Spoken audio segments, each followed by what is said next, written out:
हाँ, माँ, मैं आपको पुत्र और आप मेरी माँ हैं। देवकी ने कहा ऐसे कैसे? भाई पुत्र ऐसे कोई होते हैं, छोटे से पुत्र होते हैं। आपके तो 4 हाथ, वो भी शंख चक्र गदा पद्म, और इतने विशाल विराट स्वरूप में आप बेटा नहीं, आप बाप बनकर आए हैं।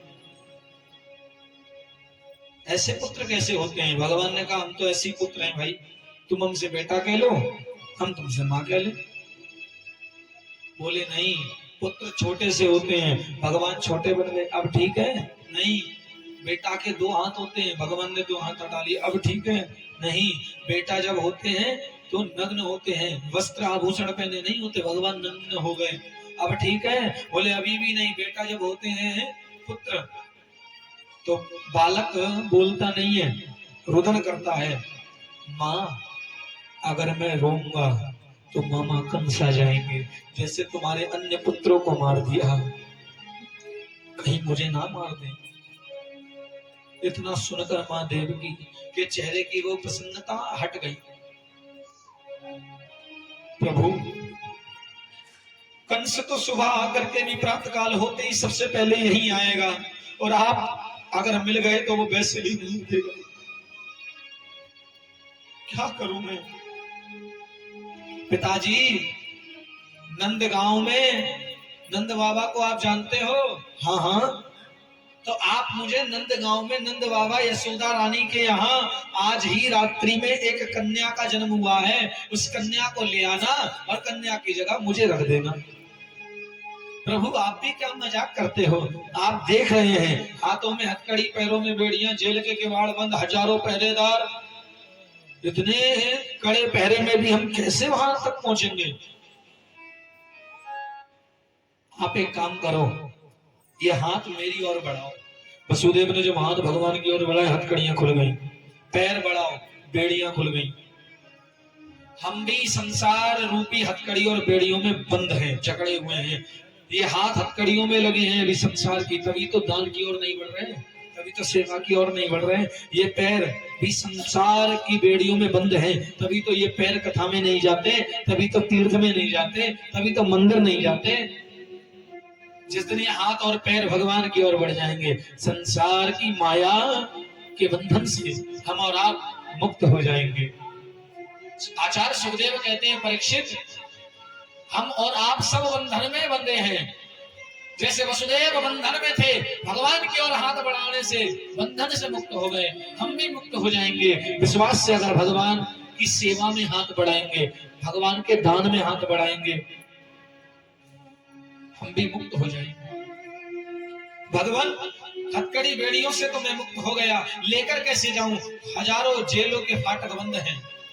वसुदेव, आप मुझे सिर पर धारण करो और लेकर चलो, सिर पर रखकर। ठीक है प्रभु। भगवान को जैसे ही सिर पर रखा, वसुदेव जैसे चलने लगे, जेल के किवाड़ स्वतः खुल गए। इसका मतलब ये है, जब तक हम अपनी बुद्धि से चलेंगे तब तक हमारे सारे मार्ग बंद रहेंगे, हमारे सारे दरवाजे बंद रहेंगे, कोई द्वार खुला नहीं दिखेगा अपनी बुद्धि से चलेंगे तो। और जिस दिन भगवान को बुद्धि पर बिठाकर चलेंगे, उस दिन सारे रास्ते तुम्हारे खुद खुल जाएंगे, फिर चिंता करने की जरूरत नहीं है। वसुदेव अब तक अपनी बुद्धि से थे, इसलिए द्वार नहीं खुला। अब भगवान को बुद्धि पर रखकर चले, द्वार खुल गए। और एक नहीं, कई द्वार थे बंद, बड़े बड़े ताले लग रहे थे, सब खुल गए। जब भगवान की बुद्धि, कोई गुरु संत की बुद्धि से कोई व्यक्ति जब चलता है, मेरी माँ, सारे द्वार स्वतः खुल जाते हैं। इसलिए किसी महात्मा की बुद्धि चलाओ, किसी गुरु की आज्ञा लो, किसी संत की कृपा छत्र छाया में चलो, तुम्हारे सारे जीवन के मार्ग खुल जाएंगे, और वो मार्ग भी नारायण से मिला देंगे। सारे पहरेदार सो गए और भगवान को लेकर वसुदेव चले। देव की माता का हृदय भाव विभोर हो गया। मां देवकी रोने लगी। रोने की आवाज कंस ना सुन ले, इसलिए देवकी अपने मुख पर हाथ रखकर रोई। अरे भैया, हमारे और आपके जीवन में कोई कष्ट आता है तो हम रो करके कम कर लेते हैं, पर देवकी तो ऐसी अभागिन हो गई, बेचारी रो भी नहीं पा रही, अपना कष्ट कैसे कम करे, आज रो भी नहीं सकती देवकी। देवकी रो मत, हमारा कृष्ण यशोदा के पास रहेगो तो सुरक्षित रहेगो। अरे कोई बात ना है, लाला हमारे पास ही तो ना रहेगो, बेशक कहीं रहे, जब हम यहाँ से मुक्त हो जाएंगे तो लाला को देख देख के जी लेंगे, लाला को देख देख के हमारी सांसें चल जाएंगी, कोई बात ना है, हमारे पास ना रहेगो तो का भयो, जीवित तो रहेगो जहां भी रहेगो। इसी भाव से देवकी चुप रही। वसुदेव लेकर के निकले, यमुना जी का घाट आ गया। अब यमुना जी पार कैसे हो, भादो सावन में तो वर्षा होती है, और भगवान का अवतार होए और वर्षा ना होए, ऐसा तो हो ना सके। मंद मंद मंद मंद वर्षा पड़ रही थी।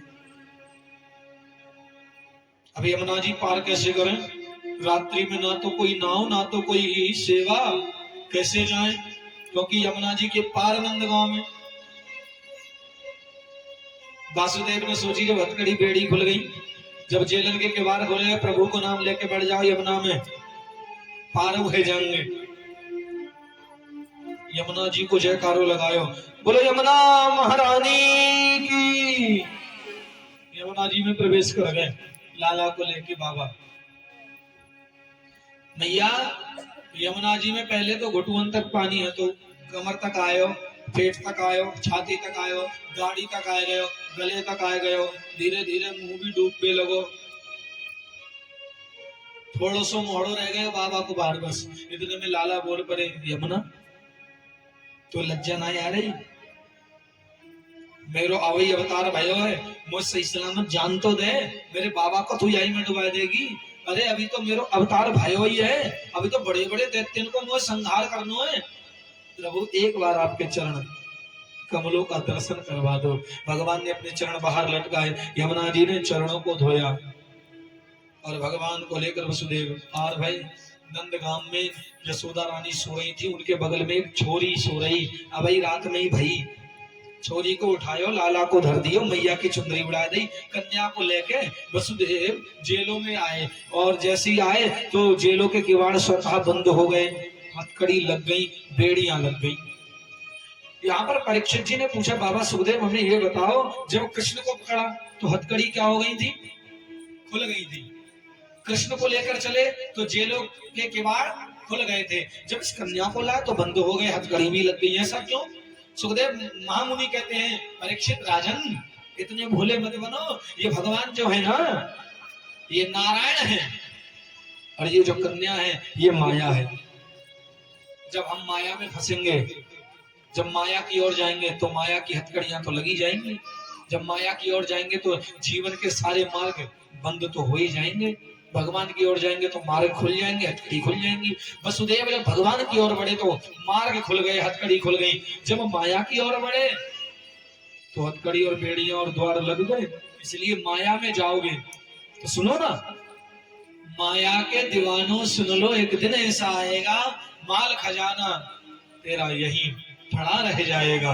इसलिए माया मरी ना मन मरे, मर मर गए शरीर, आशा तृष्णा नाय मरी, कहे गए दास कबीर। ये माया कभी मरती नहीं है भाई बहन, इसलिए माया में नहीं फंसना, भगवान के चक्कर में फंसना है। मीरा जी भगवान में तो फंस गई, इसलिए भव से पार हो गई। जो भगवान के चक्कर में आ गया वो संसार के चक्कर में नहीं फंसता, और जो संसार के चक्कर में फंसा है वो भगवान से बहुत दूर रहता है। जब ये बात सुखदेव बाबा ने परीक्षित को श्रवण कराई, परीक्षित महाराज गदगद हो गए। जैसी कन्या रोई वैसी कंस आ गए। कंस ने आकर देखा, अच्छा 8वीं संतान हो गई, अब इसको जीवित नहीं छोड़ूंगा।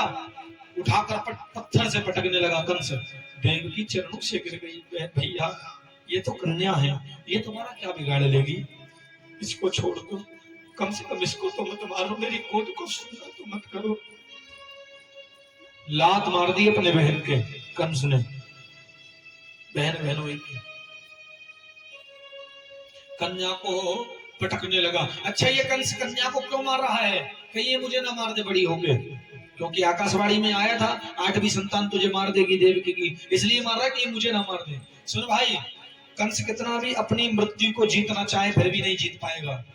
रावण तो अमर था फिर भी मर गया, कंस तो अमर भी नहीं है, तो क्या ये नहीं मरेगा?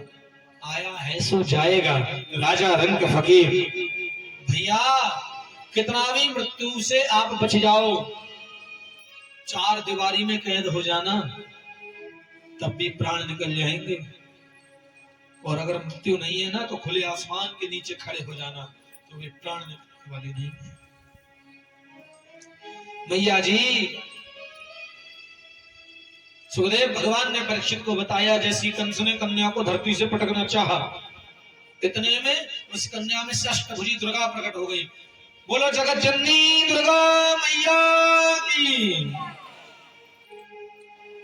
लाल लाल नेत्र क्रोध में भरे हुए, बड़े बड़े केश मैया के लहरा रहे थे, हाथों में शंख चक्र गदा पद्म त्रिशूल खड़ताल पुष्प विराजमान। क्रोध में भगवती बोली, तू मुझे क्या मारता है? तुझे मारने वाला इस धरती पर अवतार लेकर आ गया है। अब अपनी मृत्यु के दिन गिल्ले कंस, तेरी मृत्यु के दिन निकट है। तेरी मृत्यु इस धरती पर अवतार लेकर के आ गई है। स्वयं नारायण तुझे मारने के लिए प्रकट हुआ है। इतना सुनते ही कंस के हाथ कांपने लगे, कंस धरती पर धराशायी हो गया। हे भगवती, मुझे ये बता दो कि मेरा काल दिखता कैसा है? भगवती ने कहा, तेरा काल काला दिखता है। इतना कहकर भगवती वहां से अंतर ध्यान होकर विंध्याचल पर्वत पर गई। कौन से पर्वत पर? जोर से विंध्याचल। और उस समय भगवती का नाम विंध्यवासिनी पड़ गया। बोलो विंध्यवासिनी मैया की। नाम सुना होगा कि नहीं? विंध्यवासिनी, ये वही विंध्यवासिनी है। विंध्याचल पर्वत पर भगवती ने निवास किया।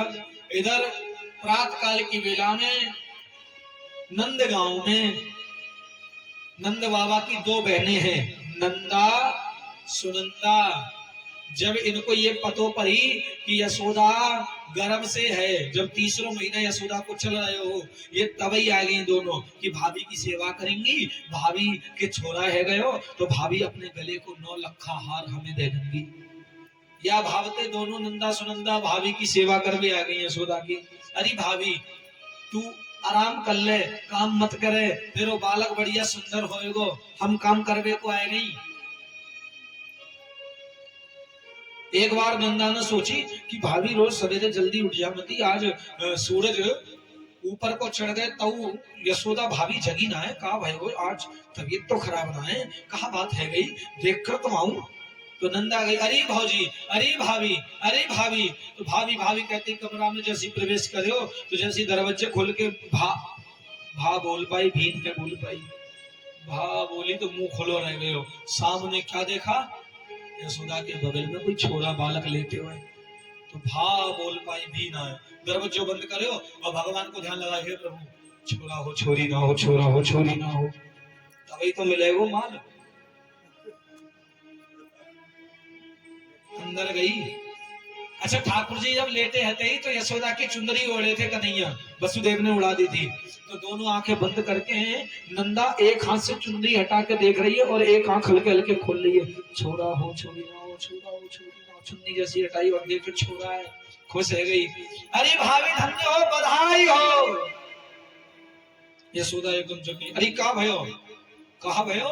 छोरा भयो है। थारी चम्मच बजाते हुई नंद बाबा के पीछे से जाके गले लग गई, भैया धन्य हो। अरे बाबा है गयो, मत करे भजन। बाबा क्या कर रहे थे? यमुना जी में से नहा के अभी आए थे और माला जप रहे थे। रोज तो माला जपते थे, श्रीमन नारायण। और आज क्या जप रहे थे? छोरा हो छोरी ना हो, छोरा हो छोरी, छोरा हो छोरी ना हो। अब मत जपे, है गयो, कहा भयो? बता तो दूंगी, जो मैं मांगूंगी सो देंगे तुम, सब तेरो ही तो है। बता। यशोदा भाभी के, बाबा तुम बैठ जाओ, पहले बैठ गए, बोल तो सही। यशोदा भाभी के क्या, यशोदा भाभी के लाला भयो है, लाला भयो है। मेरी सो तेरी सौगंध भैया छोरा भयो है, और ऐसो वैसो छोरा ना है, ऐसो लगे रबड़ी सी रात में लडुआ सो लाला जाए। यशोदा ने बड़े मलूक हैं, बड़े सुंदर हैं, सांवरे हैं,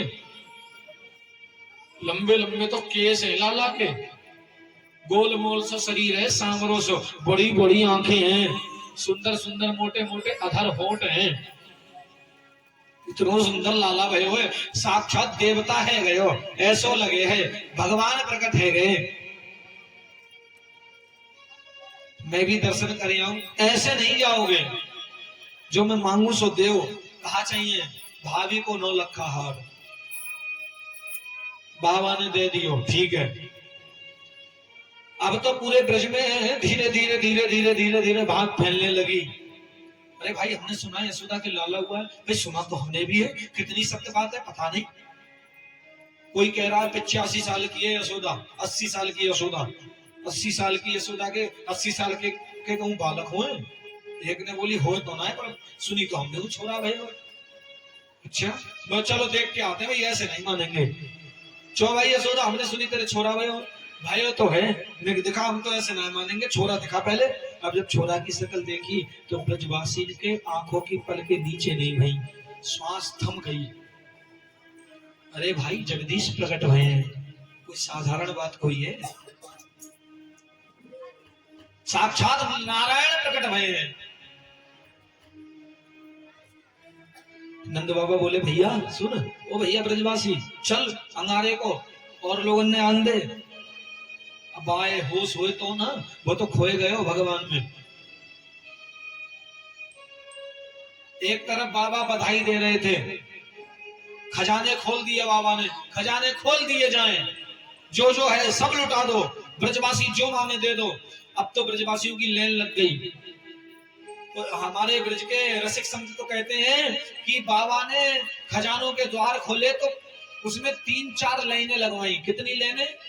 3-4 लाइनें। एक लाइन में तो चांदी बट रही थी, एक लाइन में सोना बट रहा था, एक लाइन में हीरे मोती जवाहरात बट रहे थे, एक लाइन में गाय बट रही थी। 4 लाइनें। कोई चांदी वाली लाइन में लगा था तो चांदी चांदी बटोर रहा था खूब, कोई सोने की लाइन में लग के सोना सोना बटोर रहा था, कोई हीरे मोती की लाइन में लग के हीरे मोती बटोर रहा था, कोई गाय की लाइन में लग के 4-4 11-11 गाय ले जा रहा था। और जब सब लेके जाने लगे तो सब जब लेकर गए तो एक व्यक्ति वहां से नाचता हुआ खाली हाथ जा रहा था। जिन पे सोना चांदी था उनने पूछा भैया तू खाली हाथ जा रहा है और इतना खुश है, तुझे क्या कुछ नई अनोखी चीज मिल गई क्या? भैया गेट नंबर 5 में जाके देखो, ऐसी चीज है, ये सोना चांदी तो सब धरो रह जाएगा। बोले गेट नंबर 5 में क्या है भाई, हम तो एक गेट नंबर 1 में, गेट नंबर 2 में, गेट नंबर 3 में, गेट नंबर 4 में गए, 5 में तो हम गए नहीं। ब्रजवासी बोले जाओ तो सही, गेट नंबर 5 में पता पड़ जाएगी क्या है। सोना चांदी लेके सबरे गए, भाई चलो सोना चांदी तो सबने ले ही लियो, गेट नंबर 5 में और चल रहे देखेंगे क्या है। गेट नंबर 5 में कौन है? हमारे लाला विराजमान थे। जैसे दरवाजे नंबर 5 में ब्रजवासी गए तो दरवाजे नंबर 5 में लाला को देखो, सोना चांदी भूल गए, अब तो नाचते हुए मगन होके जाने लगे। क्यों भैया अब नहीं लोगे क्या सोना चांदी? अब तो हमें संसार को परम धन प्राप्त है गयो, अब हमें कछु ना चाहिए, अब कोई आस ना है। लाला के दर्शन हेवे के बाद तो ऐसो लगे है जैसे जीवन की सारी संपत्ति हमें प्राप्त है गई हो। सब कुछ सोना चांदी छोड़ दिया और सब त्याग करके ब्रजवासी नाचते हुए हल्ला मचाने लगे ब्रज में। हमारी मैया जी भी स्वागत कर रही हैं, 201 रुपए देकर माला पहनाकर, बहुत बहुत आशीर्वाद। मैया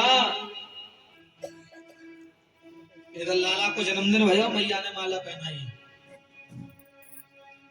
और सबको मैया बधाई दे रही है। देखो हमें भी बधाई दे रही लाला के जन्मदिन की, हमारे सभी ग्रुप मंडली को भी मैया बधाई दे रही है। बोलो नंद के लाला की। बड़ो सुंदर परम आनंद है गयो, लाला प्रकट भये हैं।